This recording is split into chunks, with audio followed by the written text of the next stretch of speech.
started here. So, we all had Itina, the artist, the creative, the performer. She's the verbal genius. And I will say this, and I say this to a room full of many visual artists, that is part of what makes Itina special, but it is unique. Not all of our artists are as comfortable as I have my current artist trying to sneak out of the light. So, Itina we had this 2-year relationship with that actually it's longer than that. We had worked with Itina in several capacities, and when the CRNY opportunity came, we wrote the grant, and she's worked with us. Sometimes I get this random packet, and it's an artist who says, here, I have this idea, I'm gonna pour it out on the paper, well, on the internet, really, and here's this idea I have, and they just put it out there. And sometimes, as a curator and as somebody that has worked in the arts for a long time, you think, well, this is interesting. Come on in, let's have a meeting. And we set up a projector in the education room, and a young person, not too long out of graduate school, came in and talked to me about their vision, and it was a big vision. And we had a conversation, about, which is, of course, I wish not the conversation, but this is going to cost a lot of money. I said, but I know where you can go and ask. And so I met this young artist, and I said, I think you should apply to the New York State Council for the Arts. I think you should take this project to them and go for it. And then let's work on it. If you get that money, let's see what you can do. Let's see if you can realize this vision. And that's an exciting part about being a curator, is seeing the seed of something, the seed of an idea, the roots of a vision, and then just saying, let's go for it. And we have to thank the New York State Council for the Arts. We also have to thank we have some friends from Squeaky Wheel.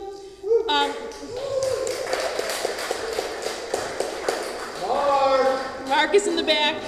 So those of you that don't know, Squeaky Wheel is just 2 floors below us, and they support media artists with a depth of knowledge that I certainly can't begin to have. I also want to thank Gareth Lichty, who is here, who helps install. Buffalo Art Studio has ventured into this media world for a few years, and I am learning literally every day. And I couldn't do what I do without Gareth's knowledge, and I think what Squeaky Wheel does for emerging artists and mid-career artists as they learn how to realize their vision with media, it's not easy. It's not an easy thing. So I definitely want to do a shout out. So we're gonna talk a little bit here about this project. There is a catalog, there is some wall text, and I know that Léwuga is shy, which is why he's wandering away again. I'm going to hand the mic to him. I think he's going to speak for a few minutes, and then, again, you need to talk with him about this work, because this is deeply personal. Those of you that read the catalog, you're going to see, I had this project proposal, and I said, well, this isn't quite what you sent to me 2 years ago. Why don't you talk to me a little bit more about what actually happened? And when he sent that to me, I said, well, I'm not going to write an essay about this work. It's too personal. This is about this person's experience, and I'm going to use their words. And so that's what's in the catalog, and I'm going to on that note, I'm going to hand the mic over to you. Thank you, Shirley. Thank you.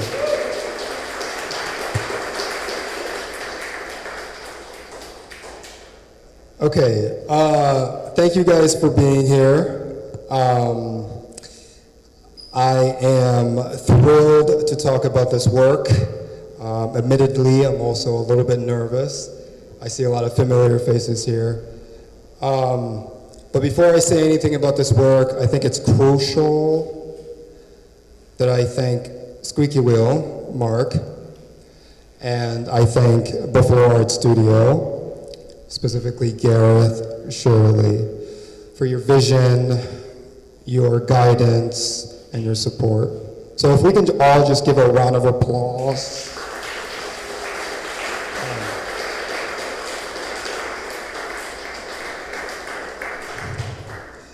I'm not done thanking people.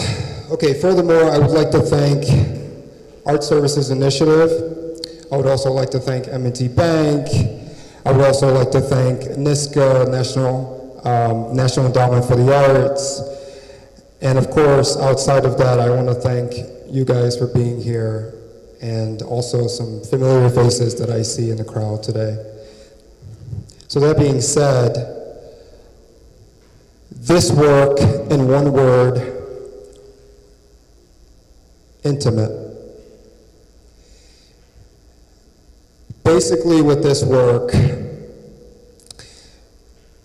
I went back to Nigeria, which is where I'm from, and in Nigeria, there are a bunch of wetlands, and these wetlands are rich in wildlife.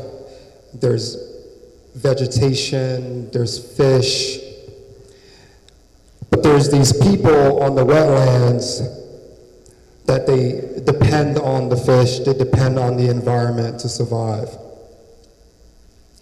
And unfortunately, back in 1957 or so, crude oil was discovered in the wetlands. And so these people, since 1957, have had to deal with oil spills and other oil calamities and disasters. Now, I say these people as if I'm not part of them, but I actually grew up in this region. My family is from this region.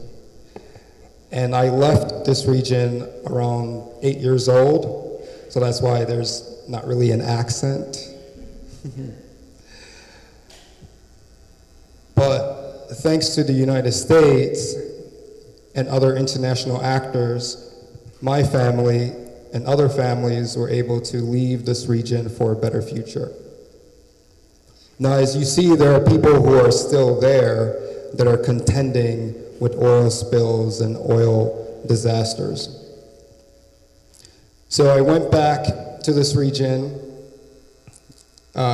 years later, most recently, and I met some of the people, and the first thing that they asked me was, do you speak the language? And for them, it was very important that I spoke the language, because it meant that I still have roots in this community. And so, of course, I spoke the language. So I said to them, I said, "Inda be kura Léwuga." And in that belu epoema. So my alu, we're in that camera, and my isu some photos. So if you guys can kind of pick out some things I'm saying that I'm from this region, my parents are from this region, and I'm here with my camera to take some photos. Now, speaking of which, there are oil rigs in these communities that are still operable, but they're not in use. And they were left behind by one of the major oil refineries in the world. And the reason they're not in use is because the people of this community were one of the first to successfully protest against oil extraction. So what they normally do with outsiders, especially the news media, is they'll take them to oil rigs that are not that eventful, for a lack of a better word. But because I spoke the language, they gave me deeper access into the Delta. And so some of that footage that I captured is what you're seeing in the show today. So, like I said, this project is about intimacy, because I wanted you guys to have a ground level perspective on this situation. And the way that I did that was I employed an oil drum. And for the people in this region, an oil drum has many reasons, but nevertheless, it's one of the symbols that kick-started a lot of political, regional issues for them. So because of this oil drum, many of the people in the community have been displaced, some people have been killed, there's been civil wars. So for me, in terms of presenting this work to you guys, it was very crucial that I do it in this way. And you'll notice in a second, when I play the installation, that the sound, instead of coming off the projection screens, is actually coming off the oil drum.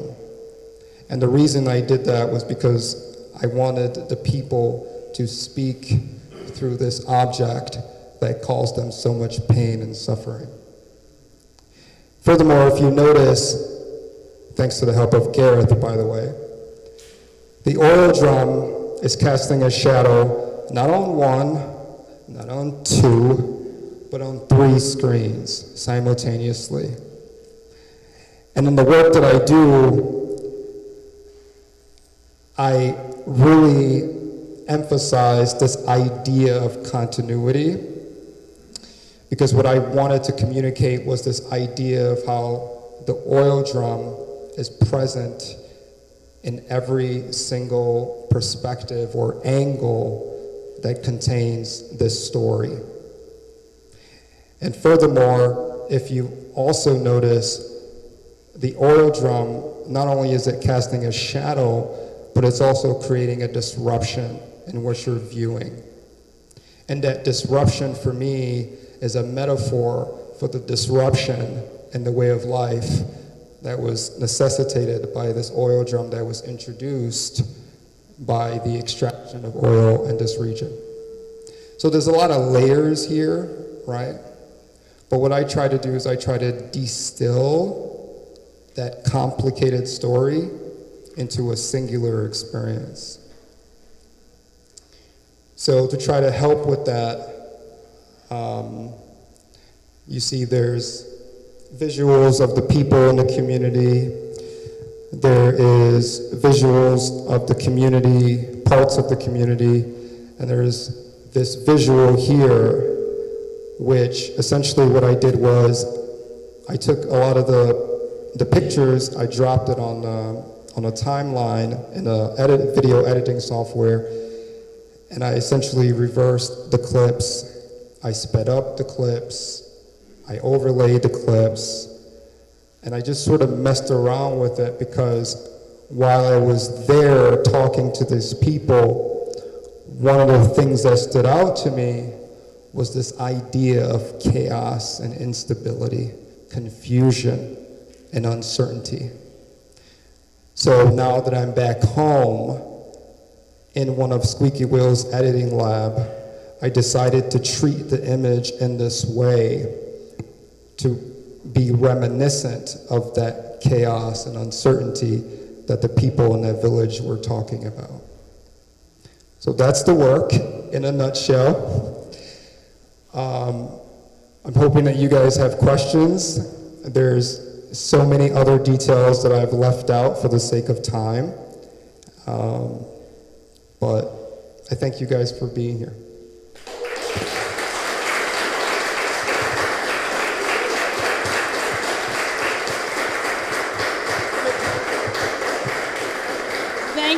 Thank you all so much for coming. And I know that we had mentioned the National Endowment for the Arts. I do want to mention this is the first exhibition here, part of a new cycle called Waterfront View, and funded by the National Endowment for the Arts. And all of these exhibitions, we have 2 coming up this fall and then 2 in the new year, are all dealing with the use and the misuse of water and waterfront accessibility as a commodity.